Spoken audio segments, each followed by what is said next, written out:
mind back a little bit, you discover, especially in Africa, if you are able to connect with your teacher, you will enjoy so much favor.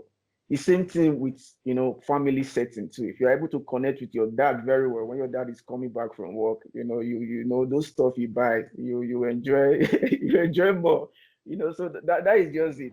But in a more serious note, if you can be able to connect in your workplace, that is going to do you a world of good, definitely. When you are presenting before audiences and stuff like that. So it definitely is very, very important. So talking about connecting still, John Maxwell said something. Say, I want to be able to connect with people all the time, not just occasionally on a hit and miss basis. I believe that is same for everybody. You want to be able, anytime you meet new people, you want to be able to connect. Even though, it's the opposite sex, you don't want to take it into a serious relationship, maybe just for friendship. You want to be, oh, I know this person. This person is in Texas. At least you have somebody in Texas. This person lives in Canada. You have somebody in Canada, just for connecting sake. So how does desire, because some people will be like, okay, how do I ensure that I'm able to do this, on a regular basis, not just by chance, not occasionally, is it just desire? Is it that you just need a desire, have that desire to always connect without make it work? Is that enough? Or do you need to change your attitude? One of the attitude, talked on the book is focusing more on others. Is it that you need to add attitude to it and change your attitude, because the default state of man is to focus on himself. You need to also change your attitude. And how does talking too much, like, okay, maybe I need to start talking anywhere I find myself, I will ensure that I'm always talking so that people will see me that I'm talking, so that I will connect with people. So how does these three things, influence or affect connection with people? What are your thoughts on this? Chukun also, can you just say one or two things about this? Thank you. Yeah, absolutely. And that's a very good question again. I think that when the purpose of a thing is not known, abuse is just inevitable. As much as we want to communicate and connect, but we have to also ask ourselves, why do I want to connect with this person? What is the goal? What is the common ground that you have there, right? That is going to bring, or that is going to spark that connection. And also, the other thing is read the room, read the atmosphere. Sometimes the connection failure isn't really because somebody is not a good communicator. It's more of the fact that they didn't pay attention to some non-verbal communications. They didn't pay attention to the environment to see whether is this place appropriate. And so if somebody is setting out and they want to kind of like build their communication skills, their connection skills, I will say that the first step will be to ask yourself, why do I want to communicate? Why do I want to connect? And so who have a target audience that I'm looking to connect with? I've heard stories of people setting up, daily goals of when they get to their workplace, they will make it a point of contact to talk to maybe 5 people on a daily basis. Some people set it out there to do that. That could be a very good way to start building that particular habit. But one of the things that I do want to caution while doing that too is that the environment that you are in, think of how people might perceive that kind of behavior within that atmosphere, within that environment. Could it be viewed as this person is really being very needy, or are they just seeking for attention? Right. And then the other thing that you've also talked about a little bit, Joel, is that to build connection with people, we have to really focus on people. We have to, get to know them.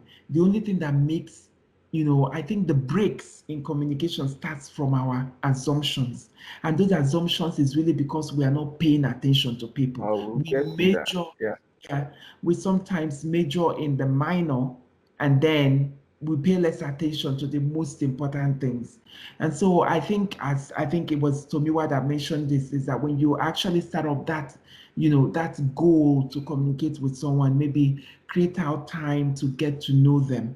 Also, with respect to talking, maybe read the environment too and see there are actual places where you not even talking is also connecting, is Right. communicating. So it's about the right time, the right place, the right environment, making sure, because if you're talking too much when you are not supposed to be talking, some people can find it, like not acceptable. But then when you get to an environment where the expectation is that you should be talking and connecting with people and then you're quiet, that's a huge problem. So I think to really get this off going will be, if I'm to create like a framework that somebody will follow, is to think about the goal of that communication or connection, and then think about the environment, think about what the norm in that place is. And then when you tie them all up together, I think you should be able to get to make that stuff work. But Joel, an interesting part that I don't know whether it's still part of what we are going to talk about, but I know you had asked the question about, connection. Does it break you? Or does it can break and it can make a person? I think it's also safe to be realistic that you can be a good communicator. You can be a good connector, but there are times where you are trying to connect with someone and it just goes south. Things don't work out the way you expect them to work out. I think rather than dwelling on that connection or communication breaking you, is to think about what has gone wrong, what really happened, and what are some of the lessons that you can take out of it. And also ask yourself, is it more about you, or is it the nonverbal communication, or is it the individual, or part of the things that we've even talked about, the goal, the environment, and the norm in that place? Wow. Very, very, very amazing, amazing contribution right there from Kingsley. So, from what you just said, I think it's obvious that communicating is of course, an everyday thing. We communicate every day, and then it's something that we keep learning. That is because you also said that sometimes it can go south, right? Communication, you don't have to dwell on that. You need to think a little bit what went wrong and how you can improve, and then you want to improve your connecting skills, because now we're just talking about effective communication. We're saying some certain nice things, and people will be like very excited. Wow, if I have this key, man, I'm gonna be like a superman. I can connect with any girl of my dream. I can connect even with presidents, and then I will just win myself one big contract. This kind of stuff. People, their head is swelling, and they have this desire in them. But desire is not enough. Even courage is not enough. You need to learn the skills, the connecting skills. And of course, we're going to be talking about very soon. You need to learn the skills on how to, connect with people. And more talk is not enough. In fact, talking too much can even deter some people. I know some temperament, like the phlegmatic kind of temperament. They see you talk too much, they will not. They will just dislike you, except you are passing the right message to them. So in addition to desire, you need connecting skills, and it starts with your attitude, like you mentioned. Focus on people. So there's a change. It's an attitudinal, state of mind, because we usually, men are selfish. It is me, I, myself. That is just the way it happens. So we have to intentionally change our attitude and begin to focus on people. So the ability to connect with others begins with understanding the value of people, and then you begin to make that effort, begin to, what are the skills, what are the principles behind it, and stuff like that. And so I'm talking about the principles of connecting. Now people are excited. So what are these principles? They are eager to learn. Paul, one of the principles to connect emphasizes that in order to connect, we must focus on others and not on self. So which is contrary to our natural, default state, right? Focusing on others. Imagine you focusing on others, not yourself. How does this help, from your own point of view? Yeah. How does connecting, focusing on others help? Now, Yeah. that's a very important principle for connection. When you want to connect with others, right, and you want to find a common ground, you don't find a common ground by speaking about yourself, right? If the goal of connecting is to find a common ground with someone, right? You don't find a common ground by speaking about yourself continuously. I'll give you an example. This happened to me today. After church, there was someone in my church who works in the same team. I work in the media team, and I've seen her around. We talk and all that, but based on what we've learned about effective communication, I decided to actually connect today. Relate. Hey, how you doing? Ask questions, and I was asking questions, and I realized, oh, there's something that she does that my wife is trying to get information about, right? And I was like, oh, my wife actually wants to know about this. If I didn't make that effort to ask her questions, what do you do? What about this? What about that? I just started telling oh, I'm doing a PhD in chemistry, or I'm working on this drug, or I would not find that. I would not be able to connect with her. I'm just going there to basically serve. I'm just doing self-service, right? So one way you connect with others is by focusing on others, by placing value on others, right? And that way I would mention, still on that, is by being authentic, right? In connecting, it is not fake it till you make it. It is by being authentic, right? John Maxwell actually said something. He said, speaking, I was listening to him. He said, speaking without experience is passion. Speaking with experience is conviction. You can go to a room and shout and try to motivate people. It doesn't mean you're communicating or you're connecting. You can go to a room and give a story about an experience, an authentic story, and you will connect more than someone who went there to shout. So yes, focusing on others is one way to connect properly, right? Placing value on others, trying to know much about others, trying to understand others, listening to others. That's one way to connect. Also, being authentic about yourself, embracing who you are, and showing yourself, showing your strengths, showing your vulnerability. All that can help you connect, right? So those are the two things I would say, in my opinion, helps to connect: placing value on others and being authentic. Thank you very much for that contribution, Paul. You see, obviously, if you want to connect with others, you must get over yourself. Absolutely. We get angry and frustrated most times when we try to connect because focus on me. And you don't even know it. You're just angry. It happened to me. I begin to realize recently that what I've been sharing with you guys, this is gonna go public. You remember my story, about a friend of mine I'm trying to connect with, and I've tried and tried. At the point, she disappointed me on some occasions, and I was angry, but I never for once tried to put myself in her shoes and say, okay, maybe she's not this kind of open person. Why should I even be angry? And of course, connection takes patience. And I was just focusing on how do I know? Because I was selfish. I was just concentrating on my ego and pride. How can she just bone me?